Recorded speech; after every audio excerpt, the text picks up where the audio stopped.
It is surely pointless to examine the cost of justice without identifying the assumptions that underlie the means by which we seek to see justice done.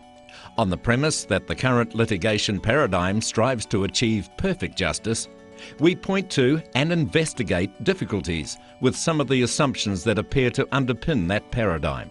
We suggest that a combination of enhanced case management and improvement in the clarity of judicial decision-making may provide the means to improve structural and cost efficiencies in the delivery of justice. We propose that technology can greatly assist in turning these ideas into working realities and provide a model that identifies practical technological opportunities. Achieving perfect justice in the current litigation paradigm runs like this. Conflicting parties engage a well-resourced and efficient court system. Determining contentious issues, this applies pertinent legal principles to facts found in the light of well-tested evidence. Appeal opportunities provide a safety loop, which also serves to elucidate the law itself. The end result of this process is justice. To match the ideal model, the adjudication requires input of perfectly presented relevant facts and legal principles, carefully argued in the context of the factual matrix. Engaging the safety loop involves further contention over legal principles and sometimes over factual material. The legal principles proposed as being applicable will have been carefully selected from a near-perfect body of substantive law. The engine room for this activity is a procedural system that assists the parties to determine, develop and present their case in factual and legal terms. The parties remain largely in control of the way in which this engine room is utilised. In our ideal model, the procedural system comprises a perfect body of adjectival law. The system functions perfectly when parties consistently comply with procedural directions and objectives. This requires that they are sufficiently awed by the court's authority and have confidence in the justice system. Competent representation enables parties to navigate the adjectival sea to a port for judicial determination, where their interests are well presented and argued. Unlimited resources assist in keeping lawyers engaged, in complying with procedural mechanics, and in providing meaningful contributions to the system. Good things take time, and so it is with perfect justice. Time is needed to engage with lawyers and to keep in harmony with the machinery of the process and the schedules of the court system. This brief analysis may demonstrate that the concept of perfect justice is based on assumptions that may be too easily accepted or taken as a given. It is suggested that this ideal litigation paradigm is not currently achieved. The court system is not as well resourced as desirable, and there are a number of identifiable efficiency issues.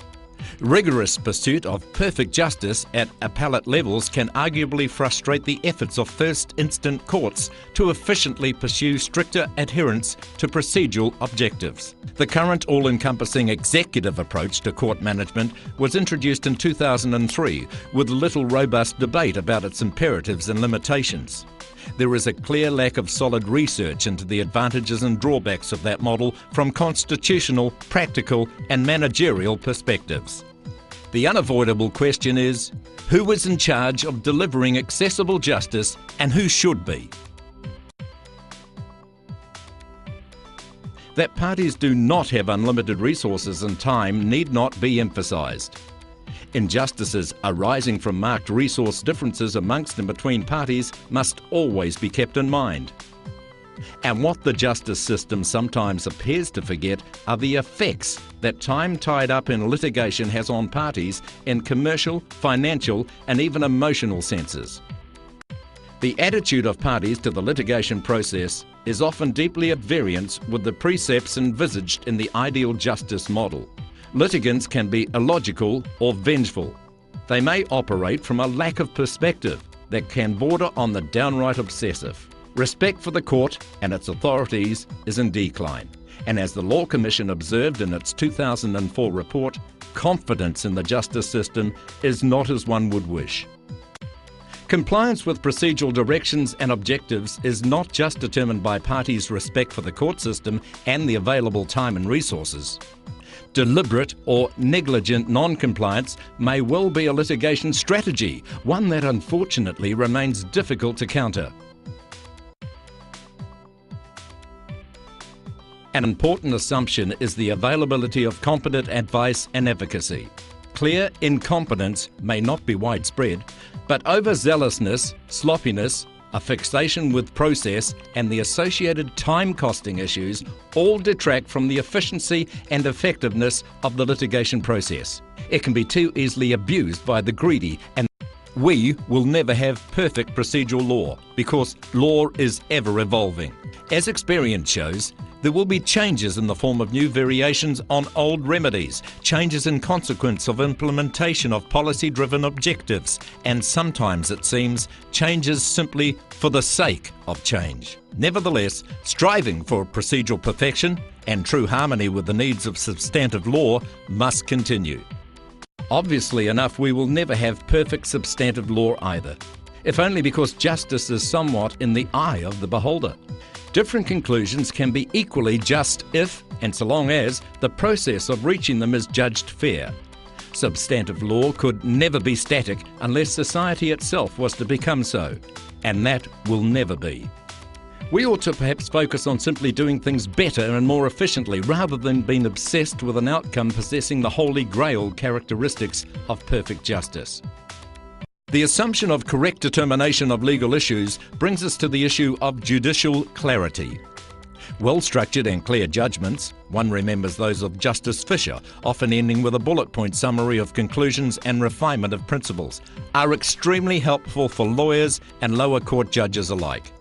Regrettably, our higher courts have not escaped the modern curse of too much information, now trickling down into voluminous casebooks accompanying counsel's arguments. A focus on more structured, transparent, and preferably unanimous decisions would greatly clarify substantive law and hence improve efficiency. As is often said, less is more. Information technology can marshal thus express law and so enhance access to the right law, rather than providing laundry baskets full of often unnecessary case law. Access to relevant law must go beyond the legal profession. There are many developments already, but there is yet to be a facility that can truly assist the ordinary citizen to make sense of the law. Not every lawyer is blessed with the ability to give true effect to the art of persuasion. More satisfactorily expressed judgments at appellate levels would not only improve access to the relevant principles, but the room to argue about matters of law would surely diminish in a marked degree. Who could dispute the potential that improved access and clarity would offer for many more lawyers to argue with pointed cogency, thus improving the persuasive force of their advocacy? Under our adversarial system, courts learn the facts as the parties choose to present them. Yet much can be done to improve the orderly, accurate and efficient presentation of evidential material, while at the same time reducing logistics and costs. Standard office equipment already provides the functionality to switch to electronic document exchange, while the cost of advanced systems that can effectively deal with thousands of documents are well within the reach of even the smallest legal practice.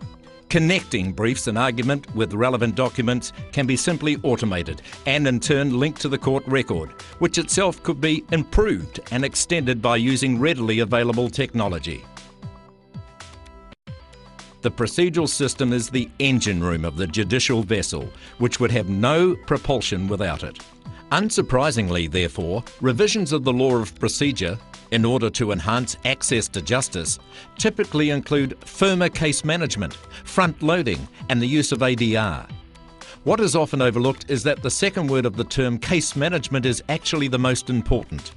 True management requires organisation, culture and infrastructure, a focus on efficiency and the practical reality of not hesitating to make tough decisions and using the carrot and stick where required.